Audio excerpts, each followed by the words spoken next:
Jason in Ireland, the biggest show on the radio.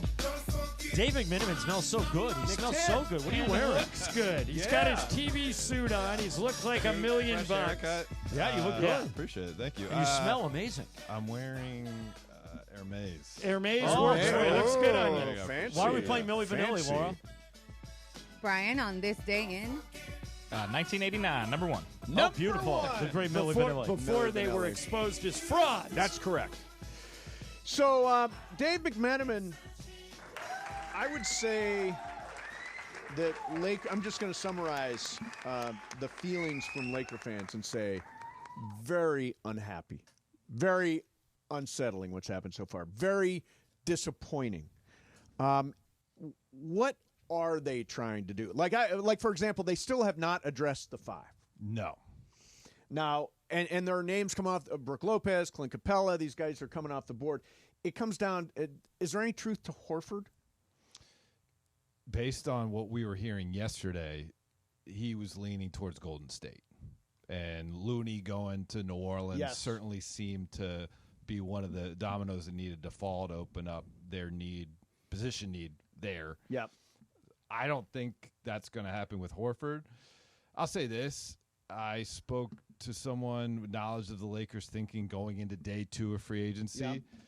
And it's not just trying to address the center position through a free agent signing.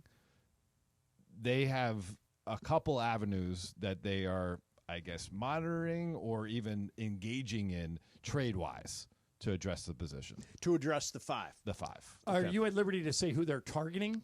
I can't because I don't have certainty on who right. it is. I know one of the scenarios involves another team also dealing with the team that has the center, and the Lakers feel like when and if that trade goes through, there will be a surplus center on the roster, and the Lakers will be able to negotiate for that. Okay, so on that subject, DeAndre Ayton is obviously available. He's got to clear waivers tomorrow. The Lakers are one of the favorites to get him, not the only team that's probably going to make an offer on him. Are you convinced that the Lakers are in the driver's seat there? I'm a little worried about Indiana. Is that too strong a word to say or a phrase to say they're in the driver's seat? Or what do you know about Ayton? Right. I've stayed pretty close on Ayton since the buyout. I would have reported if they were in the driver's seat. I know Chris Haynes, who I respect, and a friend and one time good ESPN. reporter. Yeah, he reported that I think his terminology was the Lakers were in a strong position or something along those lines to land him. I haven't been shared that same terminology, neither from the Lakers or Ayton's camp. Okay.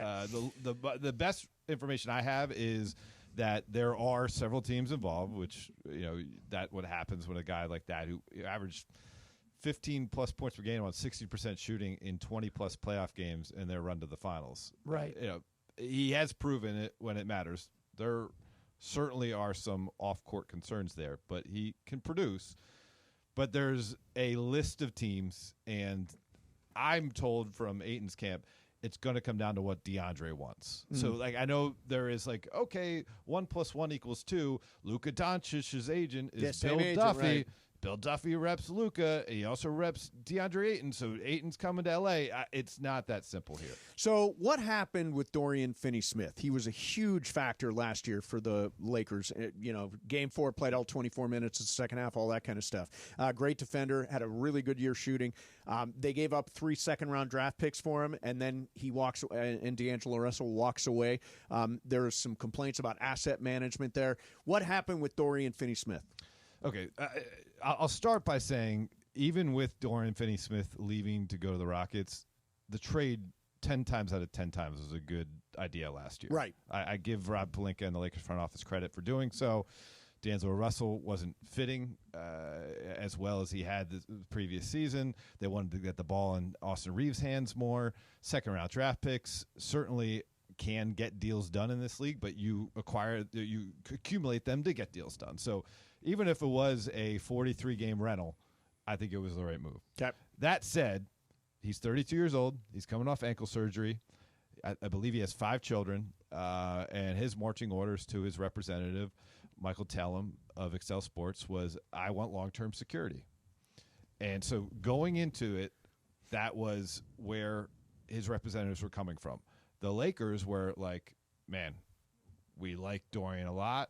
We recognize his value, recognize JJ trusts him. We recognize that he has a relationship with Luka Doncic, and he's maybe the most popular locker room figure that we have on this roster. However, we are unwilling to go and talk about like a 3 or 4 year extension. Right.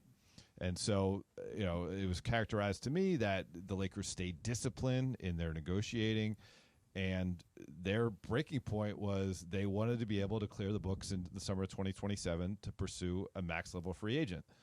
Now, listen, all those things I said about Dorian, I believe one of the most refreshing guys I've, quite frankly, ever covered. Yep. He's awesome. Totally agree with you. Just a sunny disposition. Obviously, his skill set is very valuable in today's league. 3-and-D, switchable defender, corner 3-point shooter.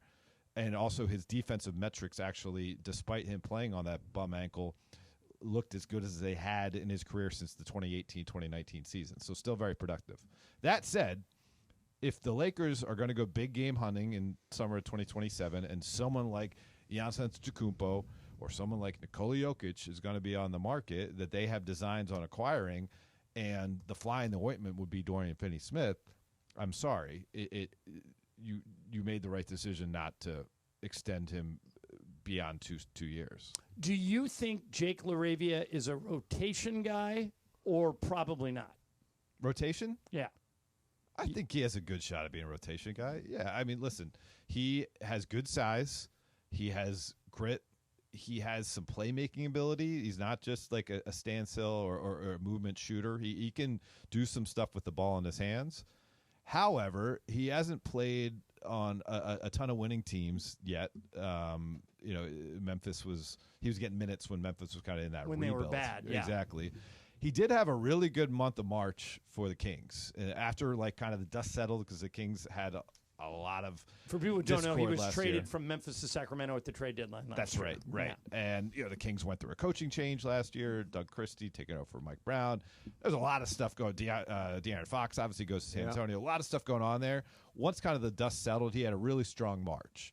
40+% from three, close to 50% overall, about 3 or 4 rebounds, about 2 assists, about a steal in limited minutes.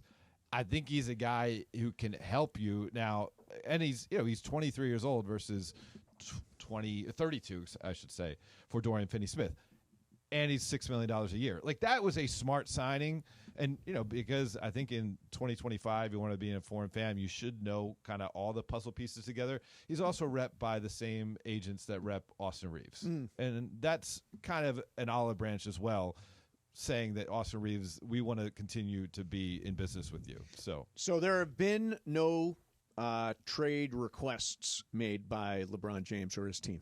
No trade request. What does he want?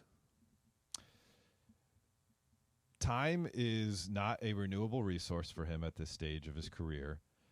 He wants to be able to say, every night I'm going out playing competitive basketball, with the idea that at the end of 82 games, I have a shot to win a championship.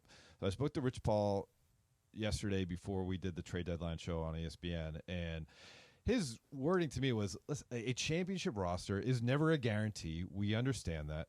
But we also know what one looks like and what one doesn't look like. It's like, does it pass the smell test? Obviously, coming off the first-round exit to the Minnesota, that team, despite winning 50 games, despite a really good first year for J.J. Redick, despite being able to retrofit Luka and Dorian Finney-Smith on the fly, they didn't look like a championship team. So upgrades were necessary. Rich Paul says he put out the statement. First of all, before he put out the statement, he told Rob Pelinka it's coming, and he told Laura Beth Seeger it's coming, Laura Beth is the business manager for Luka Doncic. Yeah, she's kind of the chief of staff for Luka, and she's great. Right. Yeah. She's fantastic. And also, I think that was very telling in terms of, let's not make this about, the Lakers are going full Luka, and it's march to the future, and let's forget about LeBron. No, there's still very much a working relationship there. But yet we're talking about cap space in 2027. That's exactly what LeBron was talking about. But sure, we are talking about that right now. However, that cap space in 2027 will be pretty moot if they don't get a commitment from Luka Doncic long term. Right. Which is August 2nd is August the date we're watching, right? Right. Does Dorian Finney-Smith's exit factor in? I mean, most people assume. Is it fair to assume that Luka's going to sign it, or not fair to assume that? Listen, there are different permutations of it, so there's a chance that he doesn't sign it and waits a following year. There's more money. The CBA is escalating. There's a chance he signs. He could sign like a big one this summer, like 4 or 5 years, or he could sign like 2 years and get out of it. So like, again, all of that could be determined financially. It could also be determined like, do I really want to line up 4 years commitment to what I've just seen from the day we lost Game 5 to August 2nd? Based on the first day of free agency, you would probably say like you want to have some optionality and might not want to do that long-term commitment. So I certainly expect Luka Doncic to sign an extension with the Lakers, but I don't know what's going to look like. And I would think if I am Jeannie Buss, who's still the governor running this team, if I'm Rob Pelinka, if I'm Kurt Rambis, if I'm anyone in the brain trust for the Lakers right now, it is still my utmost priority to build this team into a contender in the moment, not just for LeBron James and not just for Luka Doncic, but also for Mark Walter. Right. It's a really good point. Yep. Yeah. Can you hang around? Yeah, absolutely. Okay. All right. So when we come back, I'm going to ask Dave this. If LeBron did ask for a trade, could they even execute it?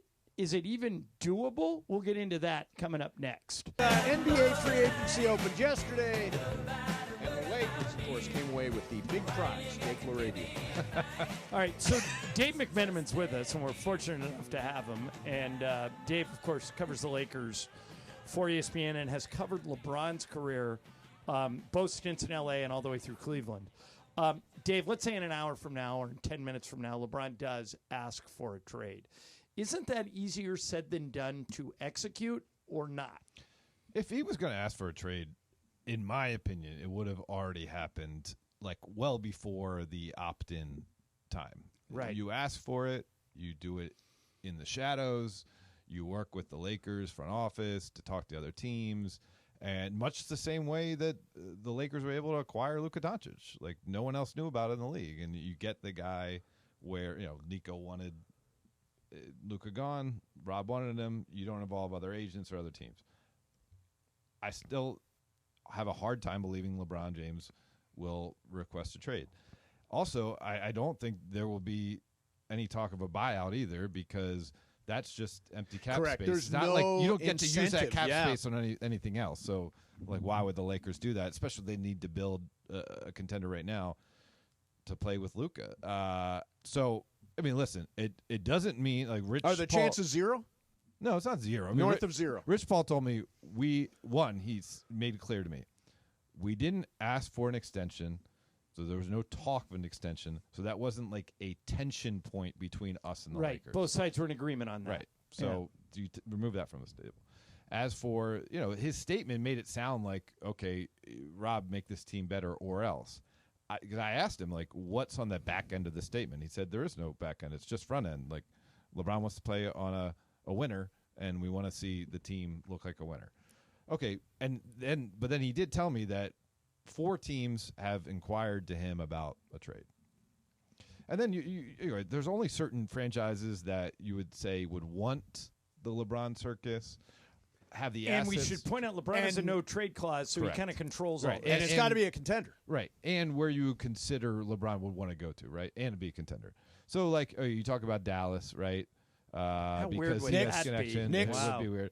Knicks, Dallas, Cavs, Warriors, Heat, Clippers probably are the list of teams. Wow. But I've reported in the past, a source close to LeBron James said LeBron James will never wear a Clippers uniform. So, Good. if Good that for him. remains I've the heard case, that too. so you Yeah. move that one.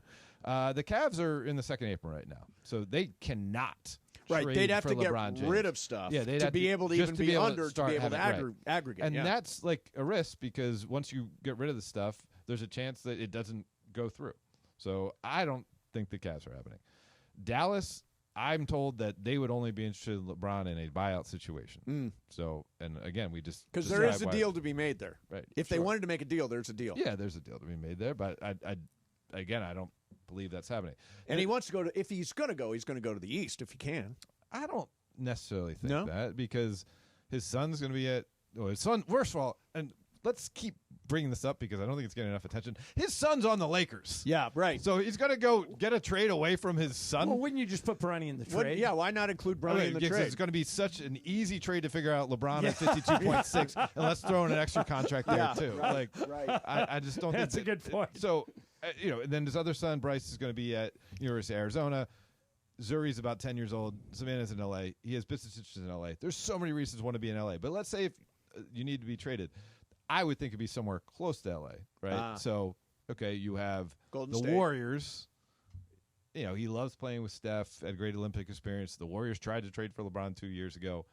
I mean, that one, I think there would be possibility there if we got to that point. And I don't think we're going to get to that point. But I'm with you. And then, sure, I mean, Phoenix, like, they have a good relationship, as we saw from that clip that came out before the draft. Rich Paul talking with Matt Ishbia about trying to get Kaman Malawak to fall to number 10 so the Suns could draft him. James Jones, LeBron James, told me that it's my favorite teammate I've ever had who's in the Suns front office. So, like, and that's right where, his Bryce is going to be going to college. So, okay, you keep them on the list, I guess.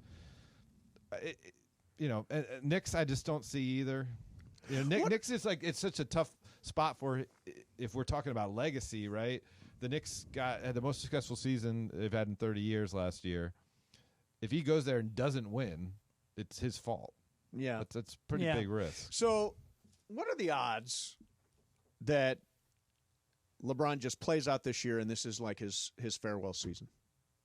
I think that is a far bigger possibility than him being traded. Yeah, I do too. Yeah. I think that's a good way of putting that. That feels right to me. There is a that burnishes his legacy, I think. After all this Sturm and Drang, he would burnish his legacy. But a lot of big words all at I was going to say, I don't know if half of those are actual words. After all, burnish his go out as a Laker, have a big, have the big farewell year. What's wrong with the big farewell Mark year? Spears pointed out yesterday on our trade special that, hey, the All-Star game's in L.A. That can be your, the LeBron celebration weekend. Yep. Yeah, it's at the Intuit Dome. Right. Yeah. And you can announce then that it's your last year.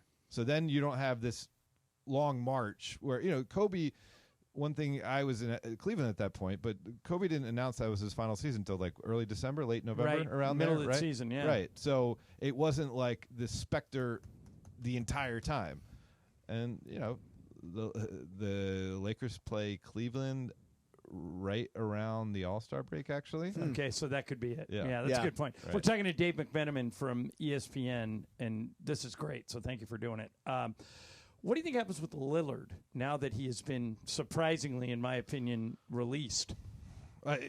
Based on Mark Spears' reporting, his camp is okay with the decision, if maybe even more than okay, pleased that they're going to have some agency about where he goes. Obviously, there was a lot of talk about Miami before Portland kind of put this Bucks deal together at the last minute. So you'd think that Miami is a potential landing spot, but he's not going to play for a year.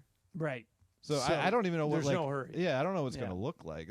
I was trying to think, and John or Steve, one of you guys might know this, but obviously Wes Matthews played for the Lakers late in his career. Mm-hmm. Yeah. I think he might have been in a situation where after his Achilles, he was technically out of the league, waived, and then he had to get kind of healthy again before a team signed him. Right, so we make him down to that. Right. Last thing for me, Dave, I'm surprised, and I'm just curious if you're hearing the same thing I'm hearing. I've had to amend my position on LeBron. I think it makes zero sense to me if I'm a Laker fan to not want LeBron on the team. He's entertaining. He's a draw. When I sit down to watch the games, I get to do the games. Obviously, I'm a little biased here. Right. But overwhelmingly, like we open the phones here, half the people that work here, Morales, Travis, DeMarco. Yeah, let's name them. I Laura. want names. Oh, no, Line 'em up. but I mean, if you did it, everybody that works here, it would probably be 50-50 that want out of the LeBron business, and it's a sentiment I don't understand. Are you hearing that? Oh, I mean, certainly my Twitter timeline looks like that. First of all, and Rich Paul is happy to remind anyone who will listen about this, what were the 6 years like for the Lakers franchise? Amen. Before he They were came not here? good. They were not good at all. Of course, this hasn't. And we're a star-driven town. Right. And this hasn't been like a completely smooth 7 years. I'm not going to try to sell you on that. But there was a championship, which is the only other team with more championships than the Lakers since LeBron came here are the Dynasty Warriors. Yeah. So remind yourself of that he's delivered just about as good as any other superstar in the world. And every night we show up, Dave, I feel like they've got a chance to win. Is Right. that true if he's not here? I don't know. Probably not. Also, who's to say that Luka Doncic at his time as a Los Angeles Laker will play with a better teammate than LeBron James at 41 years old? Good point. Nope. I'm not convinced Great of point. it. Anyone who watched the playoffs, I mean, that's the proof is in the pudding right there. LeBron James played 41 minutes a game. He wasn't perfect. He had that turnover late in Game 4. He was a guy putting it all on the line.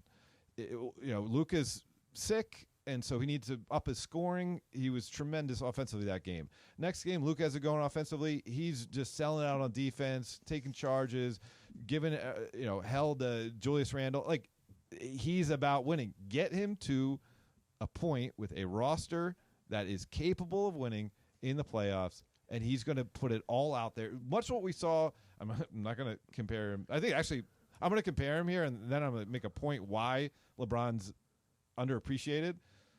Much like we saw Kobe in his last game where he scored 60 because he knew that's his last he had to give to this fan base. Get LeBron to the playoffs in 2026, you're going to get that over an extended run. Yeah, I'm with you. And so, and now, listen, I think part of the reason is Kobe played all 20 years, and LeBron was, his rival to some degree, and fans haven't fully embraced it. But here's the thing: there is an end point. Yeah, like you can see the end of the LeBron era, and he was for the Lakers. He was very, I think, welcoming and graceful since Luka Doncic came to the team. And you don't always see that. Right. Last thing for you. Lakers. DeAndre Ayton, Al Horford, other. Who is the 5? Ooh. If I had... I'm going to remove Horford from the equation. I would be surprised. Okay. Yeah, you think maybe Golden State for him. Right. Okay. And then if I have my druthers, I'm trading for someone. DeAndre Ayton would be my break glass in case of emergency. And quite frankly, I would almost be as comfortable coming back with Jackson Hayes than, coming back as opposed to as DeAndre Ayton. Is part of that because The Athletic had a deep dive on this. Ayton has been, I'll be kind here by using this word, unreliable. Yeah, I don't think he is as professional as he hasn't shown the level of professionalism that the Lakers have as a standard of their basketball program. Gotcha. Yeah, that's a good way of putting that. Hey, thank Dave, you so much for doing this. this. This has been awesome, man. Great to see Thank you you guys. very much. You can follow Dave at McTen on all platforms. He's the guy. Wow, that is some interesting stuff. Thank you, Dave. All right, so let's do a round of calls. You can react to anything Dave said. But that's interesting about DeAndre Ayton, huh? Yeah, and true. Yeah. I mean, I want Ayton, but read that article in The Athletic. I sent it to you. It's got a lot of questions. Yep. All right, 877-710-ESPN. We'll take a few more calls here, and we got Game of Games coming